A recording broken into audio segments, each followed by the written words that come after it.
नमस्ते साथीहरू, जीके ज्ञान प्लस युट्युब च्यानलमा तपाईहरुलाई स्वागत छ। जीके ज्ञान प्लस युट्युब च्यानलबाट तपाईले लोकसेवा लगायत अन्य परीक्षाको लागि उपयोगी सामग्रीहरू प्राप्त गर्न सक्नुहुनेछ। यदि तपाईले जीके ज्ञान प्लस युट्युब च्यानललाई सब्स्क्राइब गर्नु भएको छैन भने सब्स्क्राइब गर्नुहोला र यो भिडियो मन परेमा लाइक, कमेन्ट र शेयर गर्नुहोला। यति जानकारी गराइसकेपछि अब लागौं आजको विषयतर्फ। आजको विषय रहेको छ नेपालको भूगोल। नेपालको भूगोल सम्बन्धी केही महत्त्वपूर्ण जानकारी हजुर समक्ष प्रस्तुत गर्न चाहन्छु। नेपालको भूगोल सम्बन्धी सामान्य जानकारी। भूगोल भूगोल भनेको के हो? पृथ्वीको अध्ययन गर्ने शास्त्र। भूगोल जियोग्राफी शब्द ग्रीक भाषाको कुन शब्दबाट लिएको हो? जियोग्राफिया। भूगोल शब्दको सर्वप्रथम प्रयोग गर्ने व्यक्ति को हुन्? इराटोस्थेनिज। भूगोलका पिता भनेर कसलाई भनिन्छ? इराटोस्थेनिज। सामान्यतया भूगोल कति प्रकारका हुन्छन्? 2, मानव भूगोल र भौतिक भूगोल। पृथ्वीको नक्सा कसले बनाएका थिए? Eratosthenes. Man and earth are the two most dynamic element of geography भन्ने विद्वान को हुन्? Miss sample. कार्टोग्राफी भन्नाले के बुझिन्छ? द आर्ट अफ म्याप, मानचित्र विधा। भूगोलमा प्राकृतिक वातावरणको क्षेत्र भन्नाले कुन कुन क्षेत्रलाई चिनिन्छ? जलमण्डल, स्थलमण्डल, जीवमण्डल र वायुमण्डल। अब अर्को, विश्वको भौतिक, सामाजिक तथा आर्थिक भूगोल। मानव भूगोल। वर्तमान मानव भूगोलको विकास कुन शताब्दीमा भएको हो? 19औं शताब्दीमा। मानव भूगोलभित्र के कस्ता कुराहरू पर्दछन्? मानिसहरूको आहार, विहार, व्यवहार र संस्कार तथा वातावरण सम्बन्धी। मानव भूगोलको वर्तमान पिता भनेर कसलाई भनिन्छ? जर्मनीका विद्वान फ्रेडरिच रटजेल। भौतिक भूगोल। सौरमण्डल उत्पत्ति, नक्षत्र, पृथ्वी, सूर्य र चन्द्रमा बीचको अन्तर सम्बन्ध, पृथ्वीमा भएको वन, माटो, वायु, पानी, चट्टान, खनिज, जलवायु र जीवजन्तु सम्बन्धी कुराहरूको अध्ययन गरिन्छ। सामाजिक भूगोल।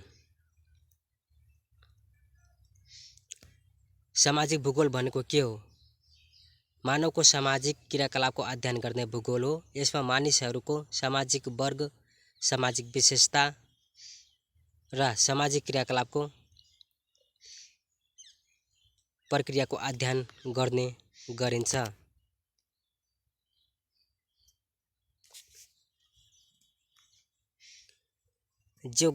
सोशल जियोग्राफी शब्दको प्रयोग गर्ने प्रथम व्यक्ति को हुन्? एलिसी रिक्जुल, फ्रेन्च भूगोलविद। सामाजिक भूगोलको विकास कहिले भएको मानिन्छ? 19औं शताब्दीमा। सामाजिक भूगोलका प्रकारहरू के हुन्? भौतिक भूगोल, जनसङ्ख्या भूगोल, राजनीतिक भूगोल, ऐतिहासिक भूगोल र सैन्य भूगोल। त्यसै गरी अर्को, आर्थिक भूगोल। आर्थिक भूगोल भनेको के हो? आर्थिक क्रियाकलापसँग सम्बन्धित भूगोल नै आर्थिक भूगोल हो। आर्थिक भूगोलभित्र के कस्ता विषयवस्तु पर्दछन्? हावापानीको उपज, भौतिक वस्तुहरूको शोषण तथा उपयोग, उद्योगका लागि खनिज वस्तुको उपयोग, बिरुवा र जनावरको उपयोग, समुद्र र जङ्गलको सदुपयोगका साथसाथै उद्योग, व्यापार, कृषि, पशुपालन, खनिज उत्खनन आदि। भूगोल सम्बन्धी केही परिभाषाहरू।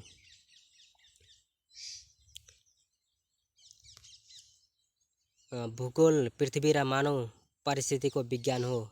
यो डडली स्टम्पको परिभाषा हो। मानवीय पृथ्वीमा भएका विविधताहरूको क्रमबद्ध ज्ञान गराउने विषय भूगोल हो।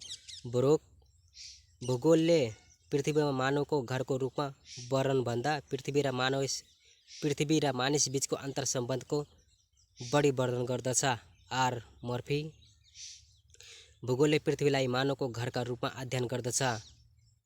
म्याक्निका मानव समुदायको आफ्नो भौगोलिक वातावरणसँगको तालमेल नै भूगोल हो। वार्कर प्राकृतिक विज्ञान र सामाजिक विज्ञानलाई जोड्ने शास्त्र नै भूगोल हो।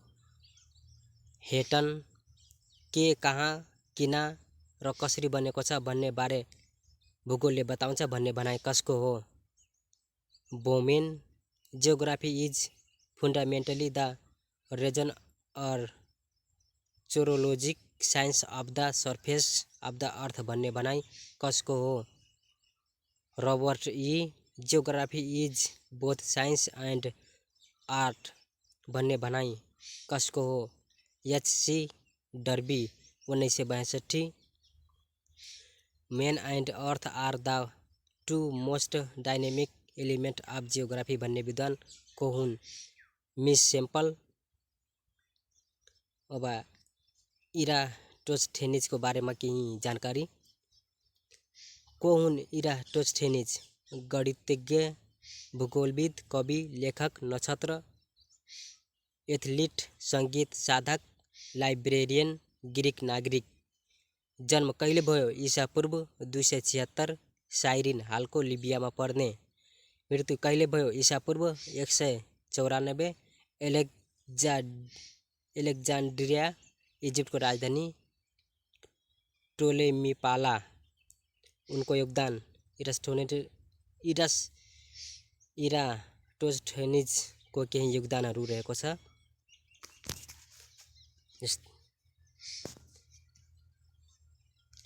पहिलो पटक पृथ्वीको नक्सा बनाए।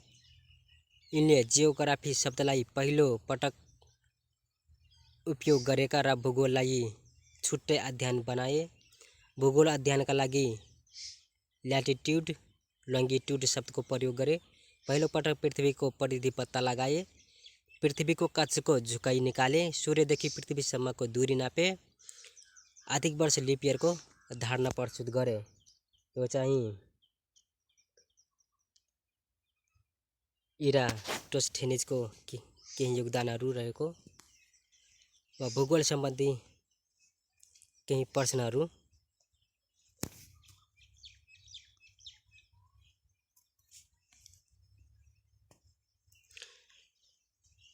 भूगोलको इतिहासमा कुन शताब्दीलाई नयाँ खोजको युग भनी चिनिन्छ? 18औं शताब्दी।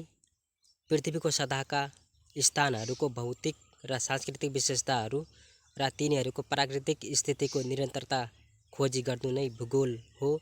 यो कतिऔं अन्तर्राष्ट्रिय भौगोलिक काङ्ग्रेसद्वारा परिभाषित गरिएको हो? 28औं अन्तर्राष्ट्रिय भौगोलिक काङ्ग्रेस। आधुनिक भूगोल मोडर्न जियोग्राफी विधाका संस्थापक कसलाई मानिन्छ? Carl Ritter. अनि केही शब्दहरू पनि छ जस्तै सेस्ट्यान्ट ध्रुव तारा र सूर्यको उचाइ पत्ता लगाउने यन्त्र, क्रोनोमिटर ग्रिनविचको समय क्रोनोमिटरमा देखाइन्छ। अब अर्को भूगोल सम्बन्धी केही शब्दहरू।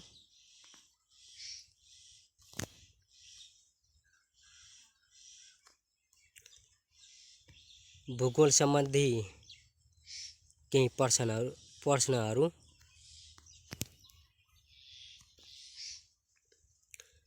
प्रतिलोम भूसतहको कुनै स्थानबाट पृथ्वीको व्यासको अर्को छेउमा पर्ने स्थानलाई प्रतिलोम भनिन्छ। क्षितिज कुनै मैदानमा उभिएर आकाशतिर चारैतर्फ हेर्दा गएका आकाश गुम्बज जस्तो पारेर चारैतर्फ पृथ्वीसँग जोडिएको जस्तो देखिने स्थानलाई क्षितिज भनिन्छ।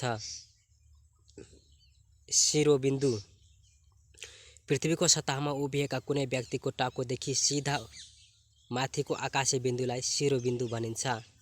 लम्ब दूरी दुई बेग्ला बेग्लै सतहमा रहेको स्थान वा वस्तुको फासलालाई लम्ब दूरी भनिन्छ। कुनै वस्तुको उचाइ वा गहिराई लम्ब दूरीमा नापिन्छ, जस्तै पर्वतको उचाइ, समुद्रको गहिराई आदि। क्षैतिज दूरी एउटै सतहमा रहेका वा वस्तुको बीचको फासलालाई क्षैतिज दूरी भनिन्छ, जस्तै काठमाडौँ र पोखराको दूरी, वीरगञ्ज र विराटनगरको दूरी। चक्रवात साइक्लोन कुनै घटी चापको केन्द्रतिर घुमी घुमी जोडसँग बहने वायुलाई चक्रवात भन्दछन्। कर्कट क्रान्ति समर सोल्टिस जुन 21 का दिन सूर्य कर्कट रेखामाथि अडेको जस्तो देखिने हुनाले यो दिनलाई कर्कट क्रान्ति भनिन्छ। मकर क्रान्ति डिसेम्बर 22 तारिकको दिन सूर्य मकर रेखामाथि अडेको जस्तो देखिन्छ। मकर क्रान्ति डिसेम्बर 22 तारिकको दिन सूर्य मकर रेखामाथि अडेको जस्तो देखिने हुनाले यो दिनलाई मकर क्रान्ति भनिन्छ। शरद सम्पात सेप्टेम्बर 23 को दिन संसारभरि दिन र रात बराबर हुने दिन। वसन्त सम्पात मार्च 21 को दिन संसारभरि दिन र रात बराबर हुने दिन। त्यसैगरी नेपालको भौगोलिक विद्यमान नेपालको भूगोलको सम्बन्धमा नेपालको संविधानको धारा 2088 मा नेपालको राजधानी काठमाडौँ रहनेछ भनिएको छ। नेपालको वर्तमान संविधानको धारा 4 मा नेपाल राज्य शीर्षकमा भूगोलको सम्बन्धमा उल्लेख गरिएको छ। लिपुलेक कालापानी र लिपियाधुरा क्षेत्र समेटेको नेपालको नयाँ नक्सा जारी। नेपाल सरकारले नयाँ नक्सा सार्वजनिक गर्ने निर्णय गरेको विक्रम सम्वत 2077 जेठ 5 गते। भूमि सहकारी तथा गरिबी निर्माण मन्त्रालयले नयाँ नक्सा सार्वजनिक विक्रम सम्वत 2077 जेठ 7 गते। नयाँ नक्सा अनुसार निशान छाप परिवर्तनको संविधान संशोधन विधेयक दर्ता विक्रम सम्वत 2077 जेठ 9 गते। प्रतिनिधि सभाबाट पारित विक्रम सम्वत 2077 जेठ 31 गते। राष्ट्रिय सभाबाट पारित विक्रम सम्वत 2077 आषाढ 4 गते।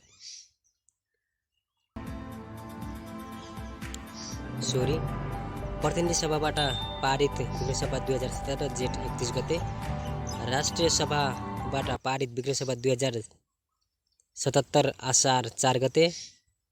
राष्ट्रपतिद्वारा प्रमाणीकरण विक्रम सम्वत 2077 आषाढ 4 गते। नेपाल राजपत्रमा प्रकाशित र लागू 2077 आषाढ 4 गते।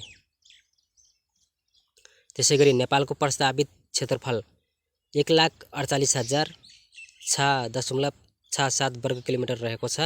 नापी विभागले प्रस्ताव गरेको हो। नेपालको क्षेत्रफल 825.67 वर्ग किलोमिटर बढ्नेछ, जसमा लिपियाधुरा कालापानी र लिपुलेक सहितको भूमि समेटेर। नेपालको कुल क्षेत्रफल 1,47,181 वर्ग किलोमिटर 56,827 वर्ग माइल। नेपालको वर्तमान क्षेत्रफल विक्रम सम्वत 2036 सालमा कायम गरिएको हो। नोट: कालापानी, लिपुलेक र लिपियाधुरा समाविष्टि नयाँ नक्सा जारीसँगै नेपालको नक्साका सम्बन्धमा बजारमा विभिन्न तथ्य सार्वजनिक भए तापनि नेपाल सरकारले आधिकारिक क्षेत्रफल सार्वजनिक गरि नसकेकोले पुरानै उल्लेख गरिएको छ। धन्यवाद। यदि यो भिडियो मन परेमा लाइक, कमेन्ट, सेयर गर्नु र यस जीके ज्ञान प्लस युट्युब च्यानललाई सब्स्क्राइब गर्न नभुल्नुहोला। धन्यवाद।